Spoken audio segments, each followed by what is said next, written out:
Hello everyone, আমি Puja and welcome back to my channel. অনেক দিন পরে কিন্তু এই ভিডিওটা ফাইনালি পোস্ট করলাম। তো আজকে আমি মিনি কিচেনের ছোট ছোট মশলার বাটি তোমাদের সাথে শেয়ার করব যে আমি কিভাবে মশলার বাটিগুলো বানালাম। বেসিক্যালি মশলার বাটি বানানোর একটাই রিজন, অনেক দিন আগে একটা ভাই আমাকে কমেন্ট করেছিল যে ছোট ছোট মশলার বাটিগুলো আমি কিভাবে বানালাম তার একটা লং ভিডিও দিতে। আগের বারের ভিডিওতে আমি শুধু বাটি বানিয়েছিলাম মশলার বাটির জন্য, এইবারে কিন্তু বাটিগুলোর সাথে আমি লিড যুক্ত করেছি বা ঢাকনা দিয়েছি। তো যেই ভাইটা আমাকে কমেন্ট করেছিল মশলার বাটিগুলো বানানোর জন্য, তার কমেন্টটা কিন্তু আমি খুঁজে পাচ্ছি না, কারণ এটা বহুদিনের কমেন্ট যেটা আজকে আমি বানালাম। তো সে যদি আমার এই ভিডিওটা দেখে তো অবশ্যই কমেন্ট করবে।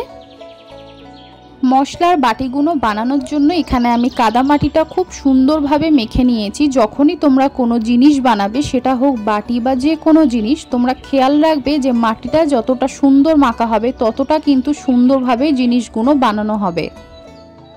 অনেক সময় যখন আমরা কোনো কিছু বানাই, উনুন বা মাটির যে কোনো খেলনা বা জিনিস, মাটিগুলো দেখবে কোনো জিনিস বানাতে গেলে ফেটে ফেটে যায়, তার মানে কি মাটিটা আমাদের ভালোভাবে মাখা হয়নি।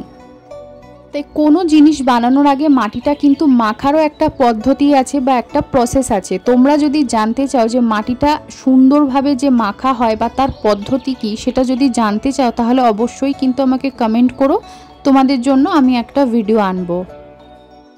তো দেখলে এখানে আমি কত সুন্দর ইজি প্রসেসে কিন্তু মশলার বাটিগুলো বানালাম। তোমরা কিন্তু এইভাবে যদি কখনো মশলার বাটি বা যে কোনো বাটি বানাও, এইভাবে বানাতে পারো।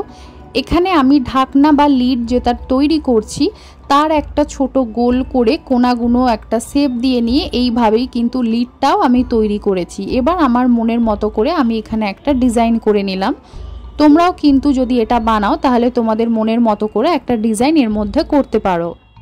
মশলার বাটিগুলো বানানো হয়ে গেলে কিন্তু রোদে শুকাতে দেবে। এখানে কিন্তু 2 দিন লেগেছে আমার মশলার বাটিগুলো শুকাতে। তো দেখো শুকানোর পরে ঠিক এই রকম দেখতে লাগছে।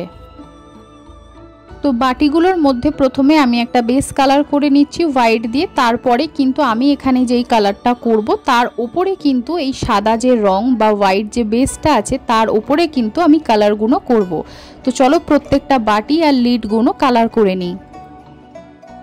এখানে কিন্তু প্রত্যেকটা বাটি আমি একটু ডিফারেন্ট করে কালার করে নিয়েছি যাতে দেখতে সুন্দর লাগে বলে। তোমরা চাইলে এক কালারেরও করতে পারো। আর যদি মিনি কিচেনের এই বাটিগুলো তোমরা পারচেস করতে চাও তো অবশ্যই আমার ডেসক্রিপশন বক্সটা চেক করো, সেখানে আমি লিংক দিয়ে রেখেছি। তোমরা কিন্তু লিংক ক্লিক করে মিশোতে গিয়ে এটা বাই করে নিতে পারো, অথবা আমার ইনস্টাগ্রামে ডিএম করতে পারো মিনি কিচেনের এই জিনিসগুলো পারচেস করার জন্য।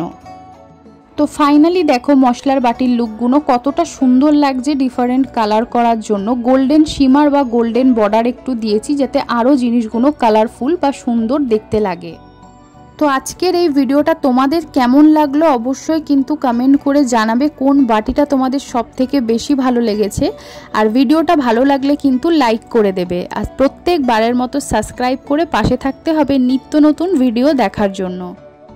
মিনি কিচেনের ছোট্ট মশলার বাটিগুলো তোমরা যদি বিনামূল্যে পেতে চাও তাহলে অবশ্যই কমেন্ট বক্সে তোমাদের নাম লিখবে, হ্যাশট্যাগ দিয়ে লিখবে মিনি কিচেন, আর তার সাথে লিখতে হবে মাই কুকিং মাই ওয়ার্ল্ড। আর 5টা কিন্তু শেয়ার করতে হবে ভিডিওটা, যার স্ক্রিনশট আমাকে ইনস্টাগ্রামে ডিএম করতে হবে।